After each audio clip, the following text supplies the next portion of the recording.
Respiratory system यानी श्वसन तंत्र। ये श्वसन तंत्र क्या होता है? बोलो। श्वसन तंत्र उन सभी क्रियाओं को जिनके द्वारा शरीर में क्या होता है? ऊर्जा का उत्पादन होता है, उन सभी सम्मिलित रूप को क्या कहते हैं? श्वसन तंत्र कहते हैं। ठीक है, अब इसको हम लोग क्या है डायग्राम के द्वारा हम लोग इसको समझेंगे। समझ में आ गया? लैरिंग्स, लैरिंग्स का दूसरा नाम क्या है? स्वर यंत्र।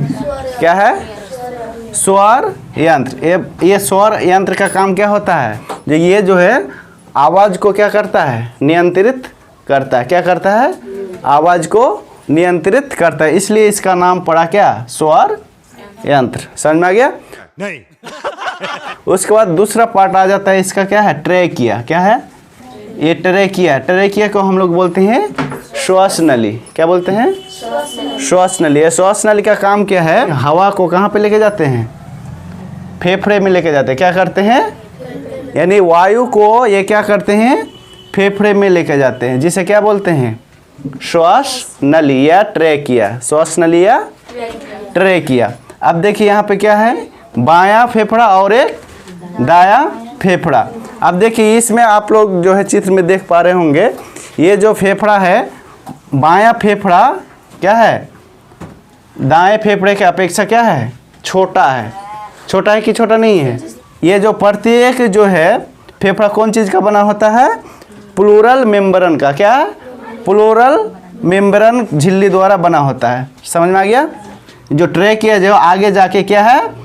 दायां ब्रोंकियल में बढ़ जाता और बायां ब्रोंकियल में बढ़ जाता है। ये राइट ब्रोंकियल जो है फिर आगे जाके कितने भागों में? 3 भागों में बढ़ता है। ये जो ट्रेकिया आगे जो एक भाग में बटा हुआ है, इसको हम लोग बोलते हैं बाया ब्रोंकियल। क्या बोलेंगे? इसका नाम क्या बोलेंगे? बाया ब्रोंकियल। अगर बोलेगा बाया ब्रोंकियल कितने भागों में बटा हुआ है तो कितना बोलेंगे? 2 भागों में बटा हुआ है। कितने भागों में? 2 भागों में बटा होता है। अगर श्वास नली में भोजन चला जाएगा तो क्या होगा? एपोग्लोटिस का काम क्या है? भोजन को श्वास नली में जाते हुए रोकना। ठीक है, हम लोग का जो ये फेफड़ा है, फेफड़ा का वजन कितना है? 1.3 kg। 1.3 यानी आप बोल सकते हैं लगभग 100 kg। क्या है? एक वयस्क मनुष्य में फेफड़े का वजन कितना होता है? 1.3 किलोग्राम। समझ में आ रहा? समझ रहे हो? समझ रहे हो आप? उसके बाद यहाँ पे है फेफड़े में लगभग कितना? 2400 किलोमीटर वायु मार्ग है। आप सोच सकते हैं ये सब जो है ब्रोंकियल्स जो है ये सब में है। समझ में आ रहा है? ये सब में फैला हुआ है। ये सब में क्या है? फैला हुआ। यही सब में क्या होता है? वायु भरा रहता है। क्या होता है? वायु भरा रहता है। हम लोग जो सांस लेते हैं क्या लेते हैं? ऑक्सीजन लेते हैं। क्या लेते हैं? ऑक्सीजन लेते हैं और छोड़ते हैं क्या है? Carbon dioxide. तो यही जो है ऑक्सीजन इस श्वास नली से आते हैं। आने के बाद क्या ये ब्रोंकियल से निकल के ये सब में क्या होते हैं? ये सब में जाल बिछा हुआ रहता है। फेफड़े में क्या है? एक जाल के तरह फैला हुआ रहता है। क्या रहता है? जाल के तरह फैला हुआ रहता है। उसी में क्या होता है? हम लोग का हवा को क्या करते हैं? शुद्ध करते हैं। तो इस जाल में क्या होता है? कार्बन अटक जाता है। क्या? ये सब जो जाल बिछा हुआ है किसमें? फेफड़े में, ब्रोंकियल्स में। यहाँ पे आके वो कार्बन क्या हो जाता है?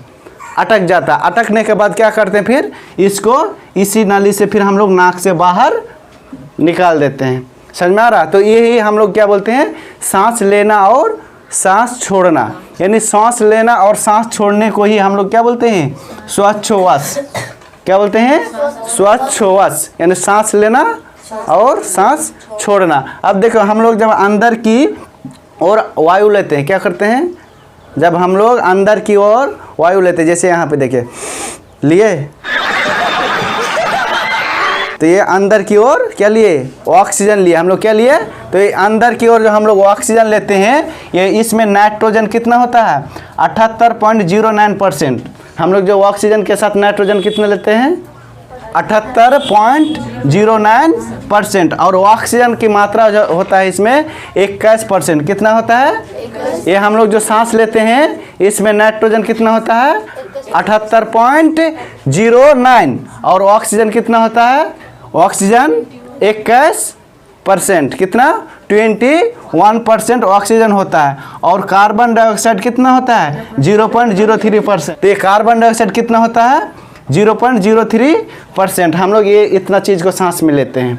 अब देखिए हम लोग छोड़ते कैसे, बाहर निकाली गई वायु यानी हम लोग फिर फेफड़े से क्या करते हैं, उस वायु को क्या करते हैं, बाहर निकालते हैं। तो इसमें क्या होता है नाइट्रोजन 78.09% है ना जी, यानी 78.09% हम लोग क्या करते हैं, फिर नाइट्रोजन को वातावरण में छोड़ देते हैं। उसके बाद फिर ऑक्सीजन को देखें, ऑक्सीजन को कितना 17%, ये कितना यानी 17% हम लोग ऑक्सीजन को क्या करते हैं, छोड़ते हैं यानी पचा लेते हैं। कितना हम लोग लिए थे, कितना 21% और यहाँ पे छोड़ते हैं 17%, यानी कितना 4% हम लोग क्या करते हैं शरीर में यूज कर लेते हैं ऊर्जा के रूप में, है ना।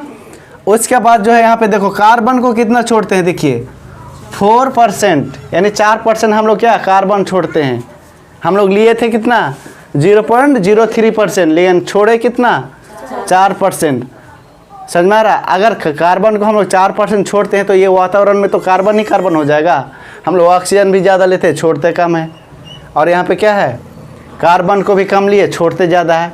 तो ये वातावरण क्या हो जाएगा, प्रदूषित हो जाएगा। जब प्रदूषित हो जाएगा तो क्या हो जाएगा, आदमी बचेगा नहीं बचेगा। सिर्फ कार्बन सांस लेगा तो छोड़ेगा, फिर कार्बन बचेगा, ऑक्सीजन नहीं मिलेगा। तो ये ऑक्सीजन को कौन शुद्ध करता है, ऑक्सीजन को कौन शुद्ध करता है जी, पेड़ पौधे। कौन, पेड़ पौधे। आप लोग को नहीं बताए थे, पेड़ पौधे क्या करते हैं, हम लोग जो कार्बन डाइऑक्साइड को छोड़ते हैं वो उसका भोजन करता है। कौन, पेड़ पौधे। पेड़ पौधे क्या करते हैं, उस कार्बन डाइऑक्साइड को फिर शुद्ध करके हम लोग को क्या करते हैं, वो कार्बन को पचा लेता है। क्या करता है वो, जैसे हम लोग यहाँ ऑक्सीजन को पचा लिया, वो क्या करता है कार्बन को पचा लिया। उसके बाद क्या छोड़ता है, ऑक्सीजन। क्या छोड़ता है, O2। क्या छोड़ता है, और लेता क्या है, CO2 लेता है और ऑक्सीजन वो छोड़ता है। इसी तरह जो है हमारा वातावरण में क्या होता है, ऑक्सीजन का वातावरण बना हुआ रहता है। ये क्या है?